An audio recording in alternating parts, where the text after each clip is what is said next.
Hey guys, Insomnia here with some more AFK Arena. Today we are back on our main account, which is 30-4 is where we are in the campaign. We're going to go ahead and pick up the copy of Nakoruru, test her out, see how well she does. If you remember before, we did buy Yukio. When we bought Yukio, we did buy all of his gear, so we already do have the full set of gear for the Dimensional Heroes. So we'll go ahead and pick up a copy of her, and then we're going to try her in the campaign. We're going to try her in the tower. I don't have very many emblems to get her signature item up, but we can get it unlocked. And I don't want to spend the amount of resources it takes to get her. So if you're looking at her just regularly, the resources to get her are super expensive, especially when you look at using guild coin, using barracks tokens, using Labyrinth Store, Legendary Challenger. When you look at here, the investment that you're going to do over the next essentially 54 days left, but the amount you're going to spend in her resources is very high. Ideally, you want to focus on the guild coin to purchase her. That's going to be the big part, or labyrinth tokens. Labyrinth tokens are going to be the primary focus. So running the labyrinth for the next essentially 60 days since she has been released is going to be the best option to go ahead and get a lot of copies of her. That way you can at least get her almost completely built depending on the tokens. The only downfall that I see, and a lot of people have brought up, is each one of these do have a cap. The hero coins, the guild coins, labyrinth tokens, and the Legendary Challenger tournament do have a cap on how many that you can earn. So what I've heard from Reddit and Discord, a couple different places, is after the 60 days that she is released, you're going to have approximately a week that you can buy her. So again, after the 60 days, so you have 60 days to accumulate all of your resources here so you can go ahead and buy her, and then you have approximately a week to go ahead and purchase her, which that is not confirmed. They might just keep this indefinitely with her being free, but I've heard that after the 60-day period, 7 days, you're going to have to go ahead and buy her within that window, or you're not going to be able to buy her unless you're buying her for cash. On this account, we don't want to spend all of those resources, so we are just going to go ahead and pick her up from the merchant store. So we'll go ahead and we'll pick her up here, and there she is. So there is our copy of the brand new hero. Her animations overall, I'm not a huge fan of. It seems very basic, especially when you look at Yukio. But I do love her for a couple facts. One, being agility based, same as Yukio, so I already have the gear, and being a ranger class. The ranger class is one of the most powerful classes in the Elder Tree. So having that ability and being in the ranger class is very strong, as well as being burst damage. So similar to a Belinda, she is a burst damage class. Let's run through her skills really quick. Then we'll get her leveled up, we'll get her geared, we'll get her fused, and we'll go ahead and try her in the campaign. I'm thinking with her, just like normal rangers, we're going to have to start her back line. She's not going to be a frontline tank. I don't see her as a dodge tank, but I could be wrong because I've never used her at this point. So running chest jab, Nakoruru knocks a single target down on the ground, removing all of their defensive shield effects as a result, and then proceeding to stab them. Depending on her damage, could cause an insane amount of damage, but again, I think her biggest drawback is going to be the survivability. Kamu Rimsu attacks an enemy that are within her range 3 times. Each attack deals 190% damage and also interrupts their current action. But as you can see, it does have a health recovery aspect as you get it to level 3, which is very cool. The Shinkamu Mahaha, which is her bird, swoops down and attacks an enemy, backline enemy as they prepare to use their ability, dealing 220% damage to them, causing them to be stunned for 2 seconds. This ability can be activated once every 6 seconds. As you can see, level 3 ability is activated once every 4 seconds, so that's a pretty fast stun there. If you look, every 4 seconds can be stunned for 2 seconds, and I know her signature item is pretty powerful as well. So that's really what I want to see, is the passive ability of what the bird's going to do. Then this is the other one. She is carried by Mahaha towards the weakest enemy target. Once close, she pounces on the target, dealing 280% damage to them. This ability may be used up to 2 times per battle. Once she falls below 70% for the first time, and when she falls below 40% for the first time. During this time, though, I believe she is immune to damage when the bird is carrying her. Being carried by Mahaha Nakoruru cannot be attacked and will recover 400% worth of her attack rating as health. So she gets a really big heal and she cannot be attacked, which is similar to Flora. When Flora is in the air, Flora can't be targeted, can't be attacked, which this is going to be interesting to see the combination of the skill set. So there she is. We do have the new hero. So let's go ahead, adding her to the other dimensionals. And we are going to fuse her with, I'm thinking right now, because I use most of the other primary, but we'll go with Namora at this point, just to go ahead and fuse her. I know we can always unfuse her if we do need to, but that brings her to 337. That unlocks her signature item, bringing her to 5 stars. All right, so let's go ahead and look at her overall. So we did get a little bit of gear. As you can see, we just have some hodgepodge T2 gear. All of my dimensional gear is still T1, just because of Yukio. I was so disappointed. Chi-Chi Ushi stuns enemies for 1.5 seconds and sends them hurling in the air whenever a normal attack deals critical damage. So we'll go ahead and we will unlock that. So really, it's going to be dependent on her crit. So the more crit that she's going to carry, the more stuns she's going to do, which is going to be absolutely phenomenal. And then the frequency of normal attacks at +10 is raised by 20% in battle. So not only is she going to attack faster, is with the attacking faster, she is going to go ahead and stun the enemy more, is my thought here. So looking at our abilities, I'm going to put Dura's Eye on her because, again, increases attack speed by 15% for 3 seconds when a critical strike occurs. Attack speed is increased by 20. Crit, physical resist, which is perfect. Critical is what she's relying on to do her stun. The physical resist is going to be good because she's going to be front line. She's going to go straight front line, especially if we start her in the back.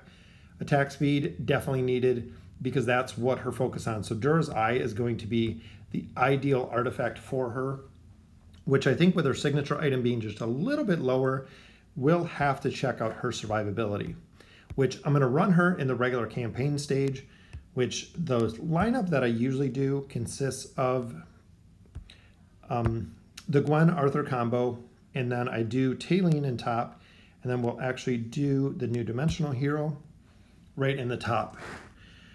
Not sure how well this is going to work, but I think we're going to go ahead and swap these two just for the fact I want her on Hendrik. And let's see how well she performs or how fast she dies, essentially.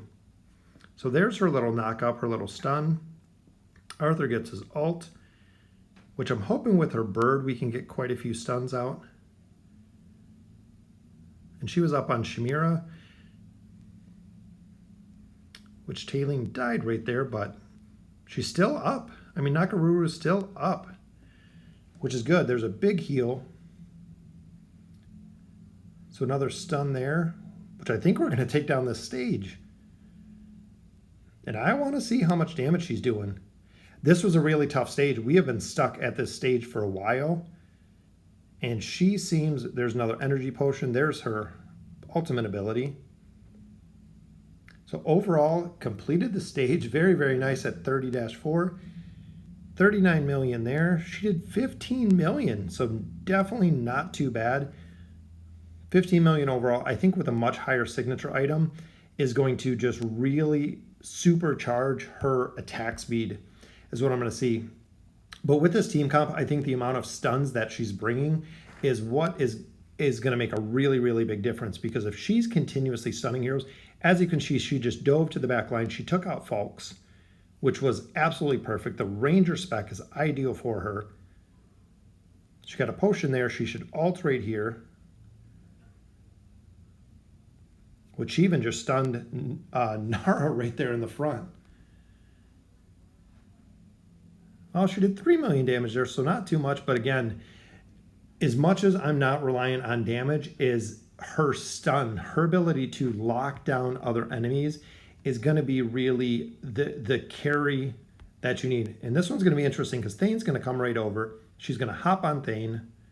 There's the stun. There's another stun. As you can see, he's getting just knocked up in the air. She hopped right in the back to take out Belinda. And there she knocked down Isabella. She's all over Isabella at this point, which she is pretty tough to kill. I'd say definitely in comparison to Yukio, this is definitely a night and day difference. I mean, the amount of not just the damage, but the ability to CC, she is going to be very, very powerful, especially if you're running her on a team with the twins where she is going to get the added haste.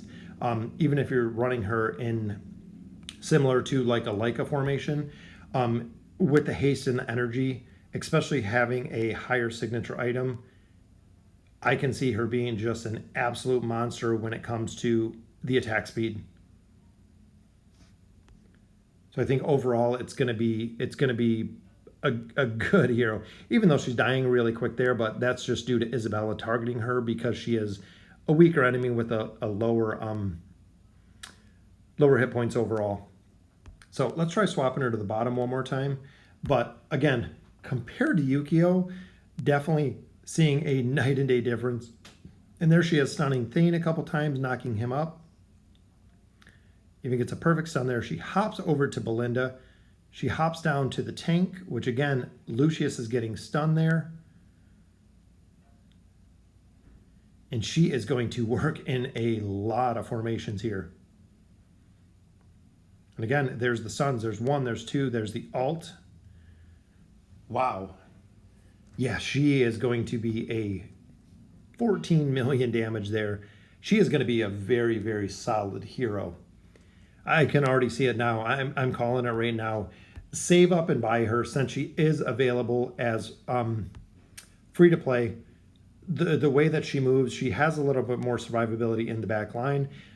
Once she gets a little bit higher, especially with her stuns, as you can see, she just jumped right to the back of Belinda there, doing multiple stuns, keeping Belinda completely locked down. Even there, just knocked her up when Belinda almost ulted, just interrupting attacks. It is very, very cool to see. I am impressed by her abilities, and we're just pushing straight through these campaign stages.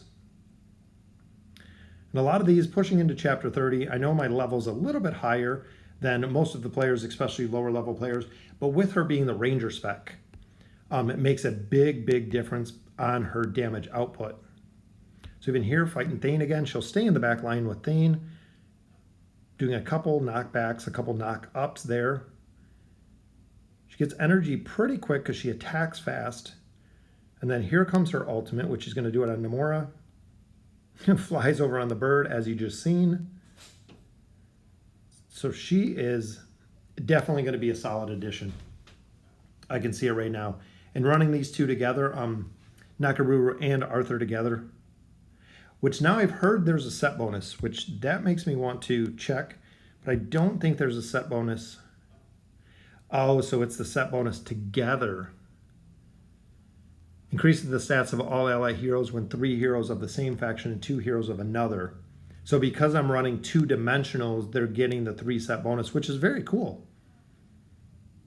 Plus, you also have to think if by chance in combat, if she is behind Arthur, depending if he's turned around, depending who she's on, she's going to get an attack bonus too, which is awesome. Again, not too much damage, but CC is the main factor, and that was another boss stage. So CC is the main factor that we want to focus on with her. So very, very cool in the campaign stage. She's not doing the most damage, but again, we're not bringing her to do damage. This will be an interesting combination as well because this team, this is another spot that I have been stuck in for a significant amount of time. And this team comp's just kind of a very unique setup as well. But I love we do get the bonus for having them, the plus 15 attack and hit points. All right, so let's see, because we're going to go right on Thane with Nakoruru. And even though Taylene went down pretty quick, we got some stuns. Taylene is back up, which I'm hoping she'll go right to the back on Rain. But see, the team usually crumbles there. That was pretty close. Let's try it 1 or 2 more times. I haven't been able to beat floor 400. This is where I've been stuck for quite a bit. Again, I think Rowan going down pretty quick there. The rest of the team always seems to follow. But she was the last one to die there. So even 7 million there, 7 million from Arthur, 7 million from her. So definitely when you get her signature item up, it is going to be an absolute game changer with the amount of damage that she's going to do and the amount of stuns. So primarily going to be CC. at this point. I think that's where she's really, really going to excel, is going to be the CC aspect of it, which is good. I mean, to have another hero. I'm not sure if Arthur and Talene can get this done. If we can get Brutus to shield. Nope, no luck there. But 15 million, she did 6 million there. So overall, very impressed with the new hero. Definitely cool to see. Definitely good to build her. And if you don't want to spend all the resources, I know 50 bucks is quite a bit to put into it, but I can see her being very, very good, especially with her signature item. Frequency of normal attacks is raised to 20%, 40%, and then the stun lasts for 3 seconds instead of 1.5. So when you have her maxed out to a plus 30 signature item, she is going to stun like crazy, especially if you're running her with a combination with the twins, just because the twins are going to increase the frequency through haste. She is going to be able to lock down entire teams with the speed and the velocity that she's going to be attacking.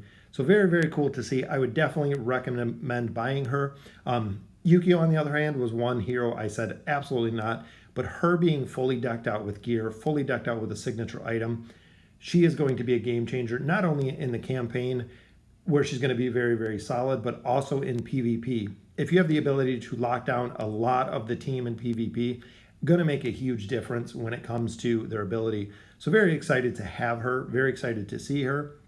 Like I said, I would recommend definitely buying the hero if you want to use her. You do get 7 days free, so take her for 7 days, kind of like a car. Just take it for a test drive, see what you like, see where she's going to fit in. But I definitely would like her, and I would definitely recommend buying her. So let me know in the comments what you think. I know we've had a couple days to kind of play around with her and see exactly where you guys are using her, what team comps you're using her in. Anything that's going to increase her haste is going to increase the amount of stuns that she does, which again is going to be very beneficial to the team. Push through a couple stages in chapter 30 with her, which seemed pretty easy. I think if I really dedicated some time, pushing through with her is going to be very, very cool to see. So again, let me know in the comments what you think. And as always, thank you for watching.